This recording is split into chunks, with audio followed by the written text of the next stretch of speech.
guys, welcome. I'm Bethany and this is my channel, Bethany Talks Piano, where we are doing a series that is talking about Royal Conservatory piano songs and the common mistakes that students face with each song. So this is German Dance in D Major by Haydn.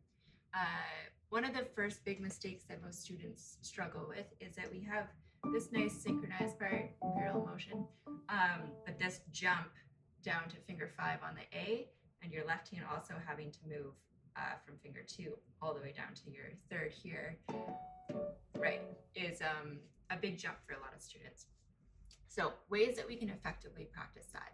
Most of the time I see students, try and play it through, right? We try and play from here, we play this, and then we try and jump. And then there's the problem with that is that we continuously go over and over the same mistake, which is the actual transition to that jump.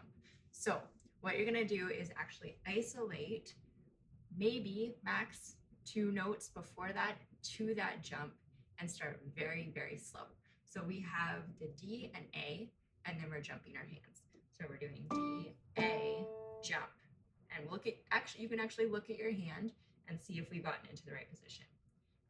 You'll note it says 2-4 with your left hand there. I'm using 1 and 3, but follow fingering if you can. So we have D, A, jump. Try and play both notes at the same time. So I'm playing the A with my right hand, and the left hand I'm playing the 3rd, just to get used to that position. So we go a little bit faster, jump, a little faster, jump.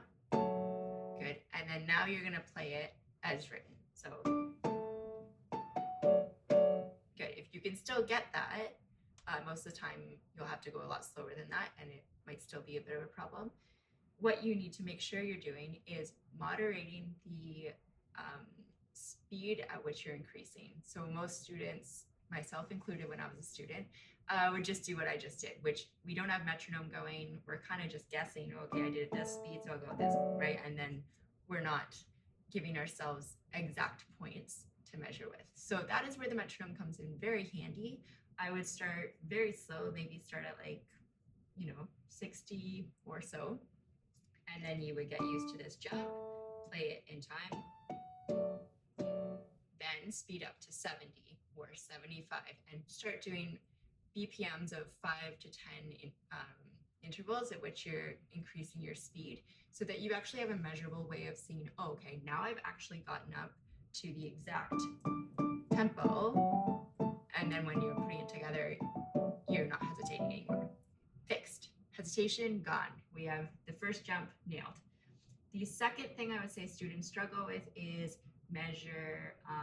going to measure 7, which ironically, your left hand, the issue is the 7th with your left hand. We have this jump from a 3rd all the way to 7th.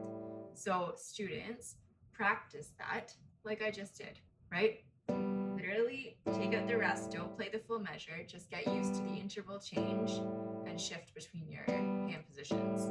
And then see if you can speed it up and get used to that jump.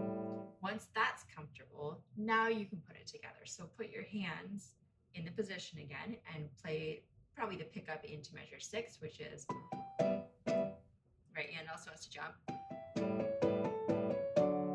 And if the right hand jump is a problem, same thing. And land on finger 5. Land on finger 5. Right. Sorry. And remember what you're playing there. Don't do what I'm doing when off book. Okay. So those issues are fixed. The next thing that I see a lot of students do is more of a balance issue. And when we talk about balance, that means that you have one hand, which is usually the melody and almost always your right hand, and then left hand is there to accompany.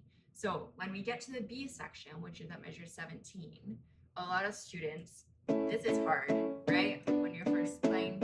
So we do that where we're slamming the notes out because we're thinking, oh my God, I have 3 notes, I have to play them all at once. First of all, use your wrist. You're not using your fingers like this. You are actually just drop your wrist so that you're ensuring that your fingers are actually dropping at the same time and not straightening your fingers out and slamming the notes. And then secondly, your right hand has the melody here. same thing. I need to look at the page. So I need to hear right hand more than left hand, right? I'm not hearing this. I'm hearing this. So the way to practice that, balance issues, I'll do a whole other video on balance issues specifically, but is, first of all, get used to the part and see if you can play it lightly, just left hand. Then pair together, and again, go slow. Trying to play your right hand louder than your left hand.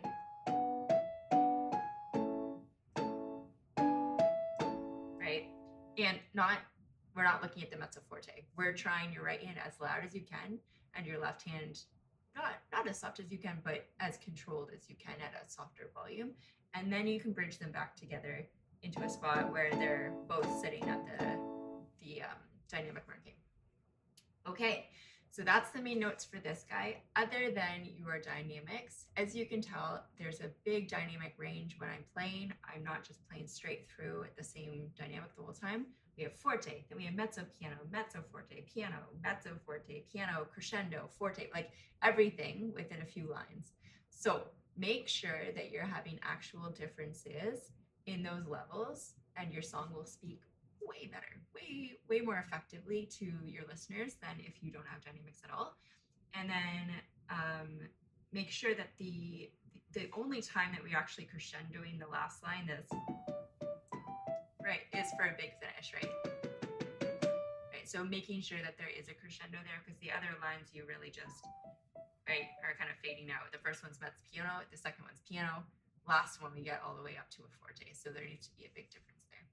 Okay, that is my notes for this one. If you enjoyed this, continue to follow along for more notes on Royal Conservatory songs, and also just the performance so that you can hear what the song sounds like if you haven't. Thanks for joining me. I'm Bethany.